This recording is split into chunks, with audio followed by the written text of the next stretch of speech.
Welcome to Just Curious Media. This is Zen Dog Training, a show dedicated to helping people train the dogs they love. I'm Jason Connell. And I'm Gordon Fontaine. Gordon, I'm excited to be back for this episode. And this episode is taking training to the next level. Yeah, I figured it's time we did it. It's time. We've been holding back. Explain this to me and the audience because I'm fascinated. Great. Let me start by summarizing what we've done so far. Zen Dog Training is this idea that we create teachable moments as the first step. So my training is getting people to understand that they need to be strategic about controlling their dog, using the right tools and equipment to control the environment and the situation so that training happens on our terms. So we don't have to be mean or angry. We're in control first. And once you're in control, you can determine the outcome and it's easier to train. And then we teach people that there's options. There's positive reinforcement, encouraging good behaviors. We also teach gentle methods that interrupt. We don't correct them or punish, but we interrupt unwanted behaviors without getting angry, mean, yelling, or punishing them in any way. Yeah. Thus, it's Zen.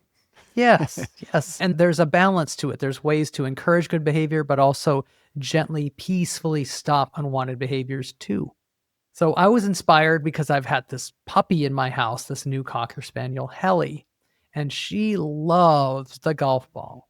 Loves this like an thing. actual golf ball? It's a golf ball. She loves it. She loves the way it rolls on the hardwood floor, and she loves chasing after it and how it bounces inconsistently. But the thing is, taking training to the next level is to find something that your dog absolutely loves.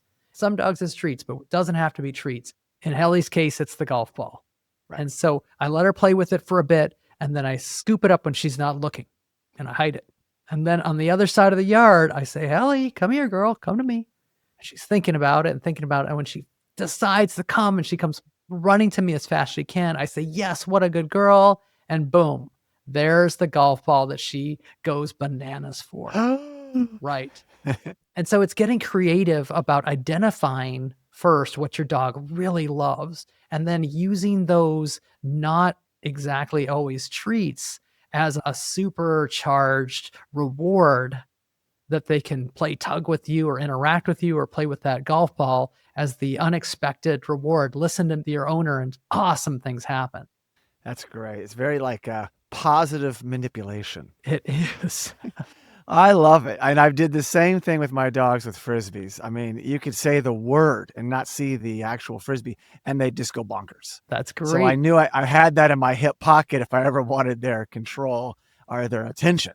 So I love this story with Helly and the golf. Yeah, and I think there's dogs that really love squeakies or tug. Oh, and yes. So bringing on the walk with you a little tiny plush squeak toy that you can use. Let's just say you go to the park and your dog's off leash, which is a really dangerous situation.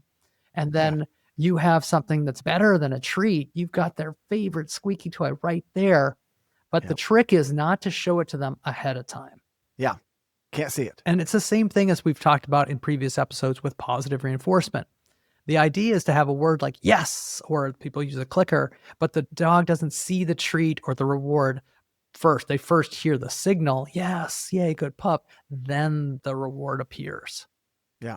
And then all bets are off. They have this wonderful thing. Yeah, you can take it and make it disappear again.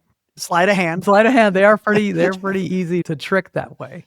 But I really want to encourage people to take training to the next level in that way. Now, on the other side, we've talked about stings and entrapment before. And so it's the same attitude. It's thinking, oh man, my dog really wants to steal something off the counter.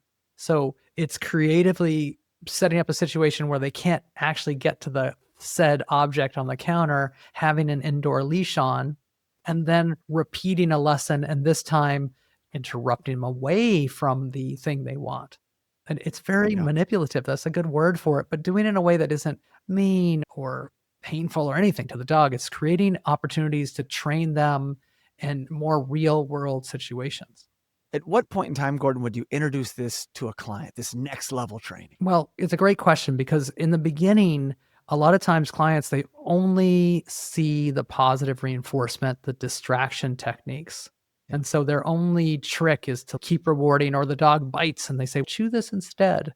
And so, as a foundation, we teach creating teachable moments, but also that there is a way to gently interrupt unwanted behaviors too.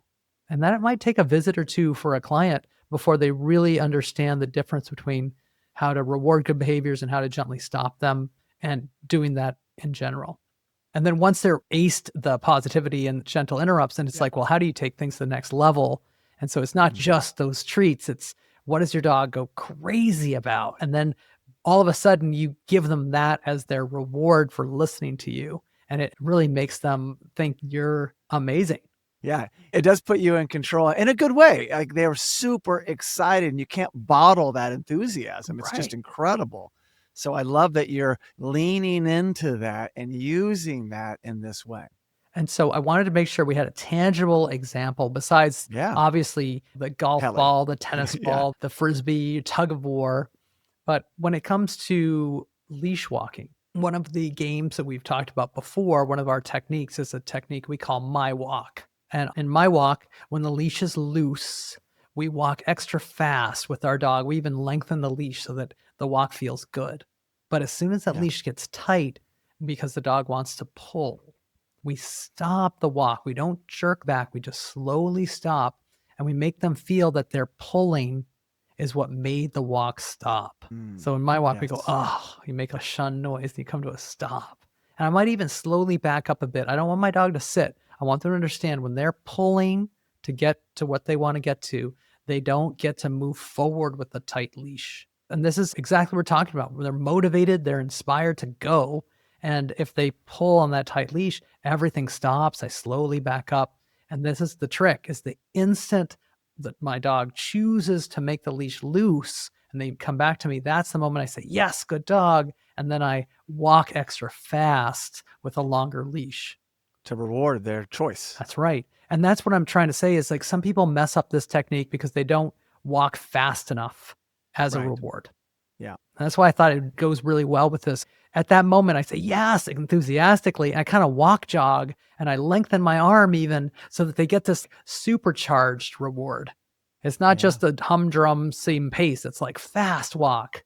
And I do that for a while and it really supercharges the training so that they know that listening to me and not pulling and the loose leash gives them more of what they wanted. You're putting them in a position to figure it out. Like, wait a second, when I do this, walk stops. Yeah, and then So- turbocharging the results. So not just like Yes. a slow pace, but like the fast walk or the, Yeah. like I said, Helly loves this golf ball. And all of a sudden I had it in my pocket and her mind's blown. Like, what? This guy's a magician. Yeah, there it is. And I throw the golf ball and she loves it. It really is great to sort of turbocharge your training this way. And then on the interruptive side, when teaching lessons about stopping unwanted behaviors, taking things to the next level is a little bit more about identifying those opportunities where you can allow them to jump up on the counter and then you're there to interrupt repeatedly.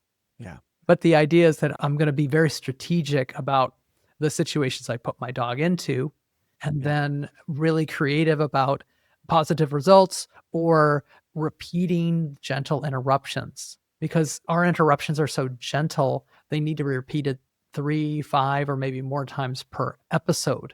So taking training to the next level is recognizing that you can increase the motivation, but you can also, in the negative ways, repeat gently the interruptions because you want to depend on that learning to happen in a peaceful way. Yeah. And it really is motivating your dogs to listen to you. Agreed. And then when it comes to the negative, it's finding something that's not too awesome. So if I'm going to put something on the table to make them go for it, I don't want it to be something that's just so motivating that they're just blind with desire. I want it to be like, well, that looks interesting. So practicing sort of in ways where you're in control of the situation. Fantastic, Gordon. I like it. I like next level training. It's great. And I think every Zen Dog trainer should be there. And all owners are Zen Dog trainers, essentially. That's right. That's what I'd like to think. Fantastic. So please check out zendogtraining.net for all the fantastic things on the website, from videos to comic books and so much more. And also check out Just Curious Media for all the other shows we produce. Gordon, until next time, my friend, wonderful job. Thank you, Jason. I had a blast.